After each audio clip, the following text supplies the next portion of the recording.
Good morning. I feel like it's been a while. I've been out of town a couple of weeks and then had COVID, so now I'm back and it's great to be with you and be COVID-free. Tomorrow, a lot of the public schools, particularly the city of Richmond, start school, and many of the private schools do as well. And whether you are a person who's got people in your household who are going back to school or not, does it resonate with you when I say that this is a time of year that there's a buzz in the air that feels really specific? That end of August, beginning of September just always has this feel to it. Do you know what I'm talking about? Right? Every time you go to Target, there's tons of kids buzzing around the school supply section, parents looking really frantic, thinking, what did I forget on my list? Maybe we're savoring the last days of the pool or being outside or staying inside, depending on how hot it is. It's that sort of smell of sharpened pencils and erasers and just thinking about the world coming back into some kind of different order or different pace from what we tend to live in the summer. As my children go back to school this year, I know that I've been thinking about how I'm going to affirm in them that they are great people and that they will have a great school year and that they know how to behave appropriately. You know, the sort of lists that every parent makes as they sort of send their children off on those first days.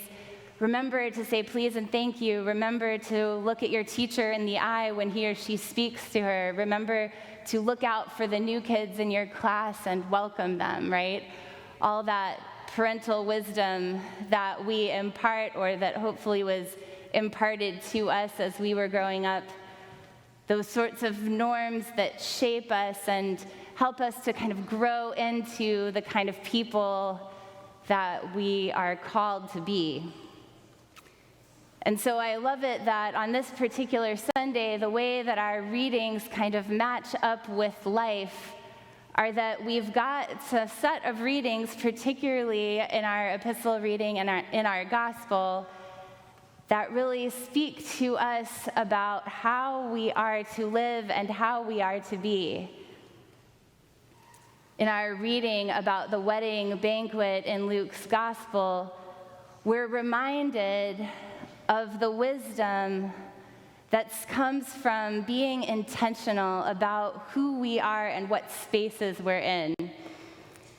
When I was looking at this reading this week, I thought instantly to one of the most embarrassing situations I've probably ever been in my adult life. So bear with me for a minute when you hear about it. When I was a junior, senior in college, I don't remember which year, but I was maybe 21 or 22, I went out to Santa Clara University with my biology professor for this kind of summer conference because I was one of the teaching assistants. And there was a lecture one evening of a scholar who I really wanted to hear, and I was really excited to go to this lecture. I went to this sort of small college, Wofford College, that didn't necessarily often have all these big name speakers coming by all the time, but in any case, I was really, really excited, and I got to the lecture hall, and it was almost completely full, except for the front two rows. And so being maybe a good Episcopalian, I just assumed that just like at church, almost no one wants to sit in the front rows, except you lovely folks do, which I'm thankful for. But if you've ever been, kind of in a normative worship space, sometimes that front row just doesn't get filled in. And so I thought, I'll just go sit up there. Well, it turns out that visiting scholar had been at a dinner with a bunch of the leadership of Santa Clara University and a bunch of the leadership of the faculty. And so, in fact, those seats were reserved for the VIPs. And this usher had to come and tap me on the shoulder and say, I'm really sorry, but you can't sit here. So I had to get up and move and find another place. That story isn't exactly parallel to the message we hear in today's gospel, But what it made me think of was that we've all been in a situation where we've been at some big event or big party where the seating arrangements or the place that we are in or the way we inhabit the space really matters, but it also can really shift depending on kind of what we're thinking about and how intentional we are. I feel like this reading calls us to really consider who we surround ourselves by and why. That when you take the story and lift the metaphor out of it to just speak to us about our lives, I think that our gospel reading really calls us to consider who's at our table, if you will. Who are at the front tables or the most important tables at that banquet of our lives? Are we surrounding ourselves by the people who are actually the most important to us, or the ones who actually add the most richness to our life or our experience? Or are we surrounding ourselves by people for other reasons? Are we not surrounding ourselves by people for other reasons? When it comes to that idea of who we are gathering ourselves with, I think that we are pointed then to really consider this an invitation to hospitality and to invitation itself, to how we are showing up in the spaces in our lives as people of welcome and intention, as people who want to gather those around us and make sure that the people who are on the margins also have a place.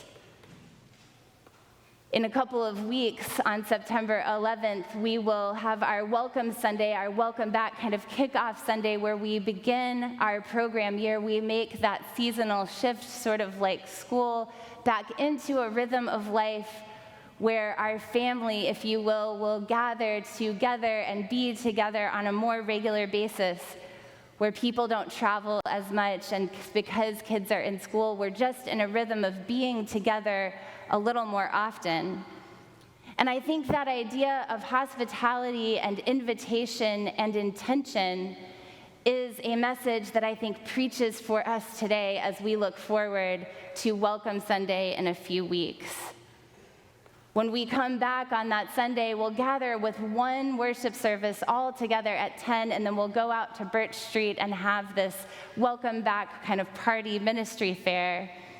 And we'll have the opportunity to sort of choose our metaphorical tables, to choose who we grab a cup of coffee and to sidle up to and say hello to. We'll choose whether we welcome the people we haven't seen in a long time or whether we don't. We'll have the opportunity to choose to maybe say hello to someone who isn't familiar to us or to stick in our familiar groups. And that choice and that invitation tension is important. Y'all have all done this amazing job welcoming me and pulling me and my children into this community, and so I know that we do that sort of work well, that we are intentional and hospitable people who understand that welcome is the building block of God's kingdom, right? Because at God's banquet, at God's table, it's more rich and more full when everyone's invited and has a place. And so as we think about this sort of back to school and back to program year invitation, I think that our words from our epistle reading and our collect of the day point us to that sort of same set of norms that we might remind our children of tomorrow morning when we send them off to school. Our back to school or back to program year message for us at St. James's Church might be this: let mutual love continue. Do not neglect to show hospitality to strangers, for by doing that some have entertained angels without knowing it. Graft in our hearts the love of your name and increase in us true religion. Nourish us with that goodness, God, that lets us bring that goodness to the world. Bring forth in us the fruit of good works so that we may share that fruit with others. through Jesus Christ, your Son, who came among us to live among us. Amen.